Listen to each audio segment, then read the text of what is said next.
You keep using the word theory, and the one word that's not been used yet is evidence. This whole opening of the mind to this conspiracy version of world events has not been as a result of psychological profiles or whatever. It's been the result of people saying they're lying to us.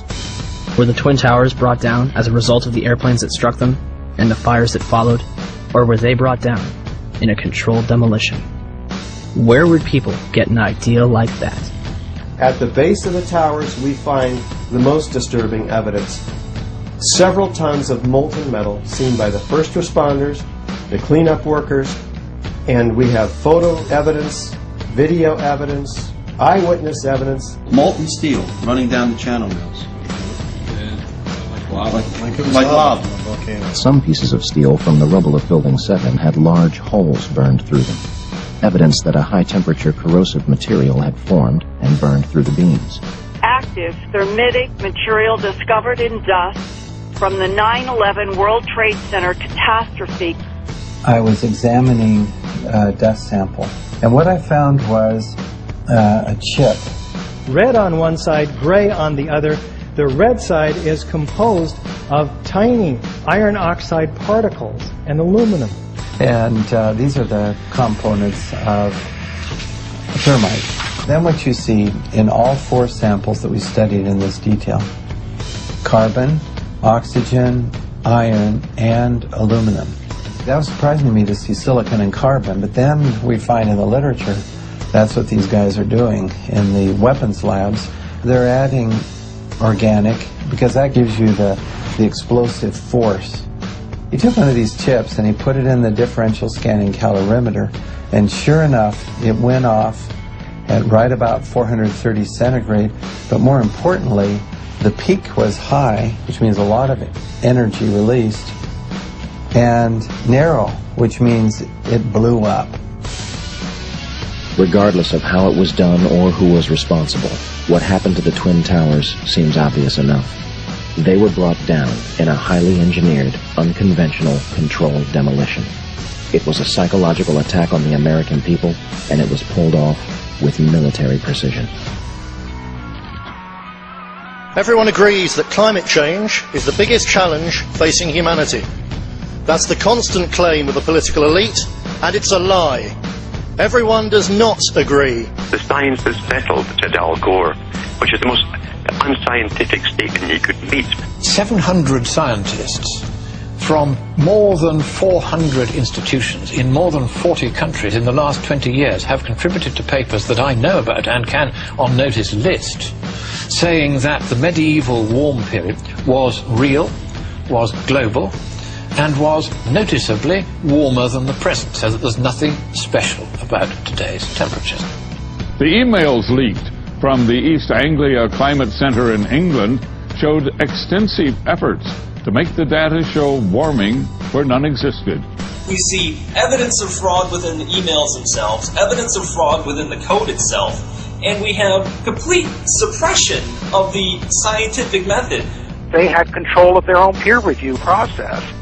Their Orwellian consensus is based not on scientific agreement, but on bullying, censorship, and fraudulent statistics. When I looked in the data, I found a pattern of deletion of thermometers that was surprising, to say the least. At the peak, there were about 6,000 thermometers in the data series, and then around 1989 to 1990, it suddenly plummeted to around 1,500. They were comparing a period where they had thermometers in cold places with a current set of temperatures where they had deleted the thermometers from the cold places. They did their average based on the old network with all its cold stations, and they're taking only the current data and comparing that to the averages from before, ensuring that you're going to find warming. The world is cooling. Global warming is a fraud. If our carbon footprints are not changing climate, well, what is? The latest research is zeroing in on cosmic rays from deep space, interacting with our atmosphere to create more low clouds leading to climate change. As true scientists always say, more research is needed.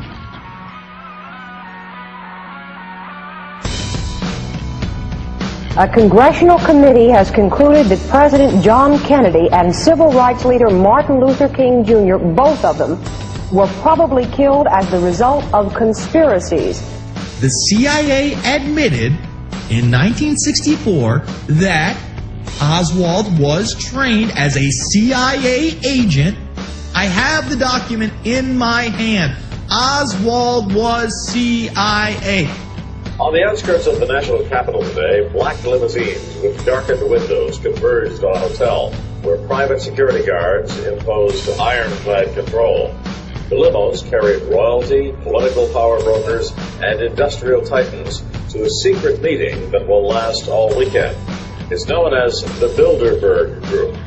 Could their objective be world domination? In 1954, the elite of the planet met in secret at the Bilderberg Hotel in Oosterbeek, Holland.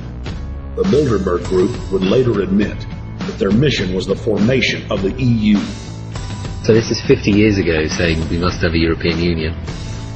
U.S. officials who wheel and deal with the Bilderbergs violate federal law. The law that forbids unauthorized citizens from negotiating with foreign governments. They know that what they're doing is undemocratic. They know that what they're doing is not proper. They make no secret about their desire for one world economy, one world government. 2009 is also the first year of global governance with the establishment of the G20 in the middle of the financial crisis.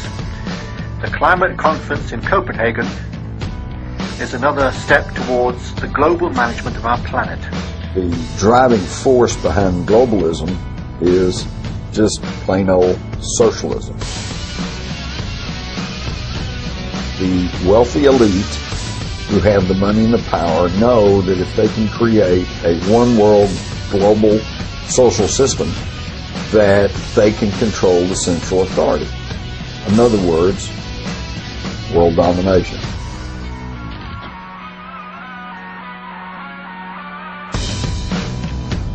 Kurt Haskell was a passenger on Flight 253. Mr. Haskell says he saw Abdul Muttalib with a well-dressed man, and according to Mr. Haskell, the two were trying to get ticket agents to let him on board the plane without a passport. They don't ask why he was let on the plane when he's on a terror watch list and had no passport. It's all about how we now need to be oppressed because of it. You step in, this meter wave radiation that major medical scientists and reports have said are definitely cancer-causing, energize your body. It shoots right through your clothes and shoots a totally crisp image of your naked body. Regarding the earthquake that happened in Haiti, the Defense Information Systems Agency just happened to be running drills to prepare for the so-called humanitarian relief of Haiti in the event of a hurricane. The day before, it's just absolutely amazing how there is the remnants of an inside job, even with a quote-unquote natural disaster. Obama's information czar is in this 29-page document. 1. Government might ban conspiracy theorizing. So if you disagree with the government... Literal thought crime! 2. Government might impose some kind of tax, financial or otherwise, on those who disseminate such theories. So a tax on disagreeing with the government.